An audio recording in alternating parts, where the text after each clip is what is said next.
buenas. Con mi compañero Jefferson Juárez y yo, Luis Argueta, vamos a explicar fundamentos básicos de la programación orientada a objetos. En este caso vamos a explicar el encapsulamiento. El encapsulamiento consiste en ocultar los detalles internos de un objeto y exponer solamente lo que nosotros querramos a través de métodos públicos. Para encapsular datos o variables, en este caso, vamos a utilizar private. El private lo que hace es un modificador de acceso que hace que el atributo o el método solo sea accesible dentro de nuestra misma clase, que en este caso es la clase alumno. También existen otros dos, que es el public, que el public consiste en que nuestra variable va a poder ser accesible mediante todo nuestro código, y también existe el protected. El protected lo que hace es que sea accesible desde la misma clase, desde las clases del mismo paquete y desde subclases. En este caso utilizaremos private. Ahora construimos el constructor con los parámetros y utilizamos this.variable. Lo que hace this es una palabra clave que se usa dentro de la clase para referirse al objeto actual que se usa. Esto sirve más que todo para guardar nuestros datos de nuestras variables. También utilizamos métodos get, métodos set. El método get consiste en que nos va a servir para obtener o modificar atributos privados de una clase. Este método se escribe utilizando la palabra clave get y el nombre de nuestra variable. Colocamos entre llaves return, que significa retornar, y colocamos el nombre de nuestra variable. Ya la utilizamos public void set. El set es diferente al get. Lo que hace set es que el método set va a recibir y va a poder modificar a nuestra variable. En este caso colocamos en paréntesis carnet alumno y la volvemos a referenciar. En nuestro main lo que hacemos es instanciar la clase alumno, nuestro objeto igual new alumno, y colocamos lo que nosotros queramos en nuestros parámetros. Debe coincidir con el constructor anteriormente creado. Ahora, para mostrar nuestra información en pantalla, lo que hacemos es crear nuestro objeto, le ponemos punto y utilizamos lo que nosotros querramos. Utilizamos nuestro método que nosotros querramos mostrar. En este caso será el carnet. Le damos a ejecutar y estarían guardados los datos. Un pilar de la programación también es la abstracción. La abstracción consiste en ocultar los detalles complejos y mostrar solo lo esencial de un objeto. En pocas palabras, se enfoca en qué hace un objeto y no en qué manera lo hace. Aquí podemos ver nuestra clase abstracta, que es nuestra clase animal. Si se fijan, aquí en el simbolito en la clase abstracta está gris. Así es también como la podemos identificar, o con la palabra clave abstract. Nuestra clase abstracta tiene un método abstracto, que es el de hacer sonido. Los métodos abstractos no tienen cuerpo, es decir, no llevan llaves y están completamente vacíos. También lo que hacemos es crear un método void que se llame dormir y hay un texto en su método.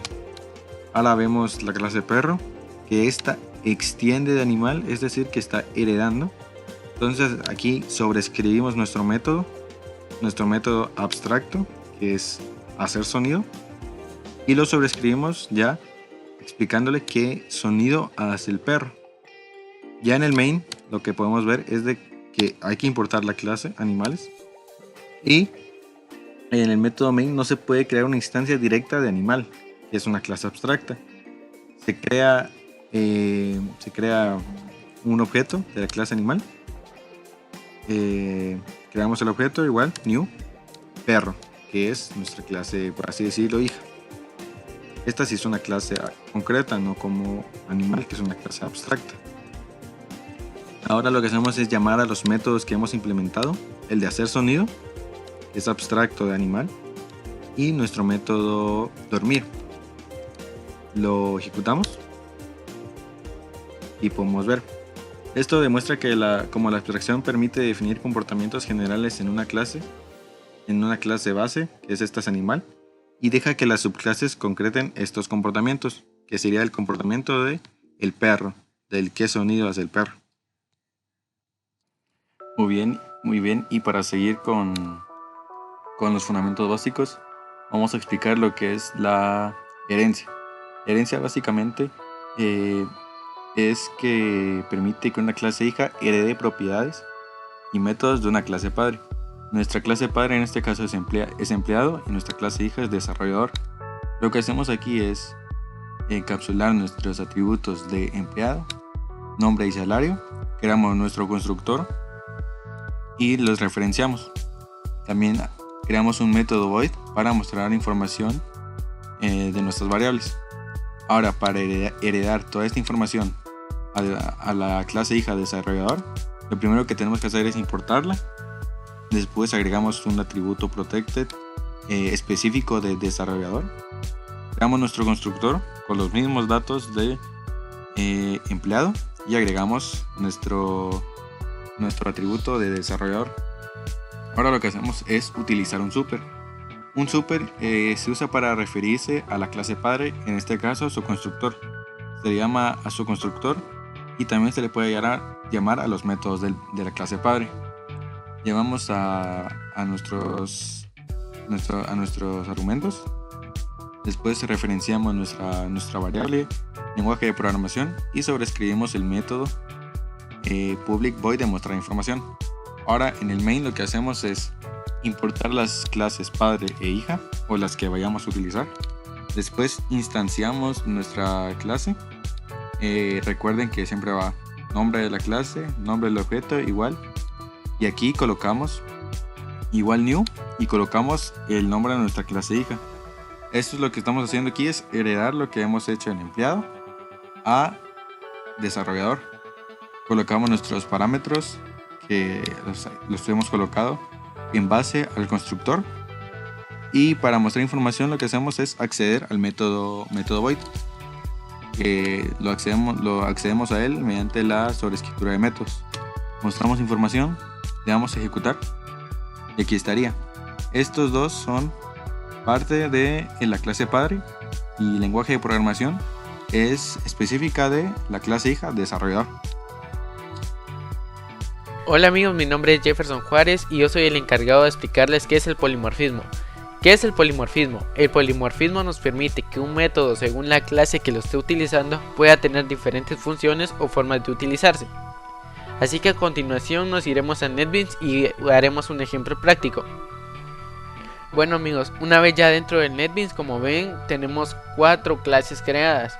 La clase main, una con el nombre de vehículo y 2 clases hijas que es automóvil y motocicleta. Entonces, ¿cómo aplicaremos el polimorfismo? Aplicaremos la sobreescritura de métodos. Entonces, en la clase vehículo tenemos un método con el nombre descripción de vehículo, que solo tiene un system.out que no está vacío, no mostrará ningún mensaje. ¿Qué haremos en automóvil? Cuando se ejecute el método automóvil, lo que hará es sobreescribir ese método usando un override. Entonces, en vez de mostrar ese mensaje vacío, ahora mostrará es un carro de 4 ruedas.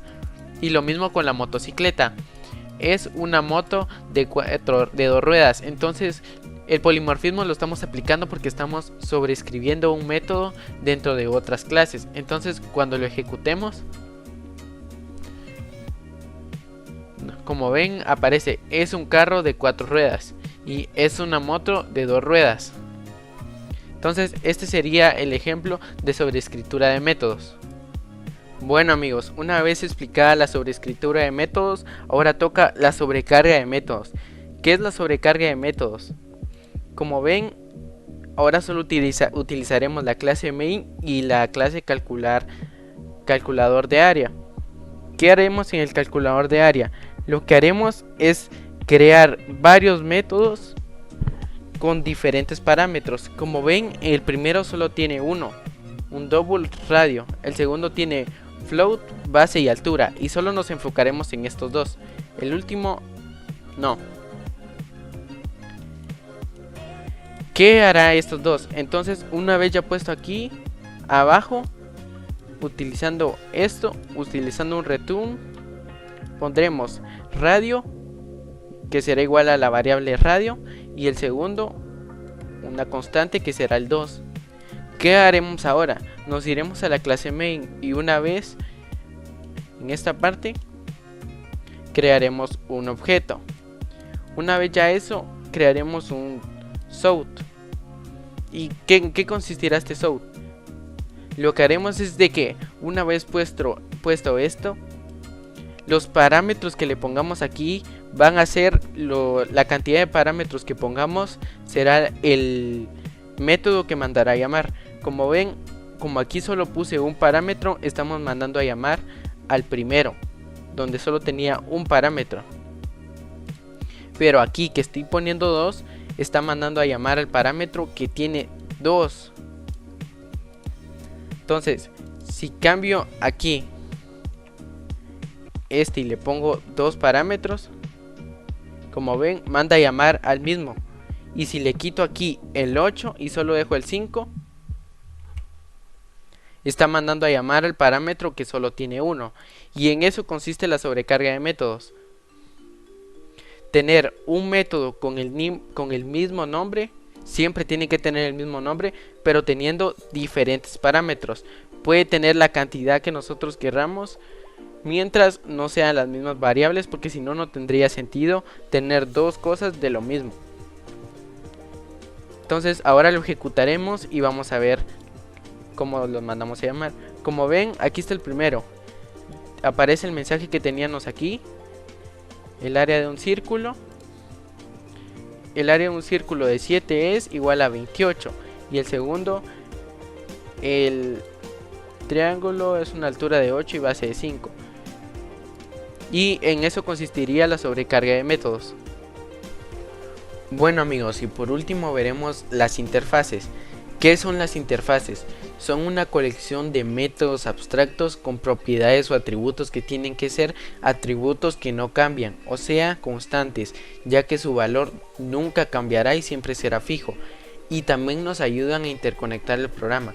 Para eso sirven las interfaces, ya que si tenemos varios archivos o clases, nos ayudará a mandar a llamar métodos a diferentes clases de forma más sencilla. Para eso sirven las interfaces, así que a continuación veremos un ejemplo práctico.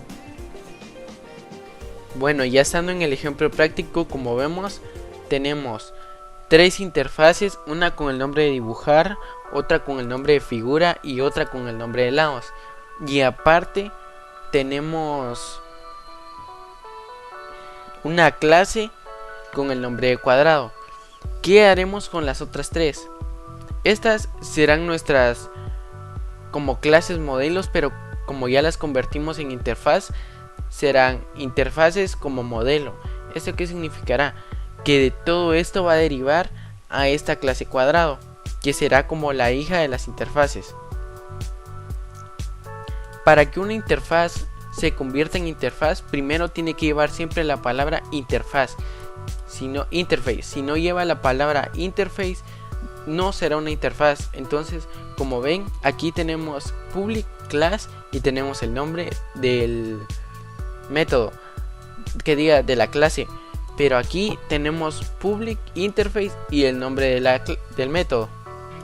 Entonces, para mandar a llamar, a invocar las interfaces en una clase normal, primero utilizamos la palabra implement. Si no utilizamos esta palabra, nos dará error.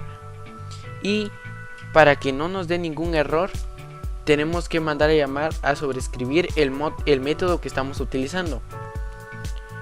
Como ven, si borro esto, estamos quitando estos lados y nos dará un error aquí en cuadrado. Esto siempre pasará si no tenemos nuestro sobrescriptor de métodos. Entonces, como vemos en este ejemplo, mandamos a llamar dibujar y lados, ya que un cuadrado lo podemos dibujar y posee lados. Como ven, no es tan difícil de entender, sino es más que todo que nos ayude a invocar diferentes métodos en diferentes clases. Y eso sería todo. Así que espero que les haya gustado el video y gracias por ver.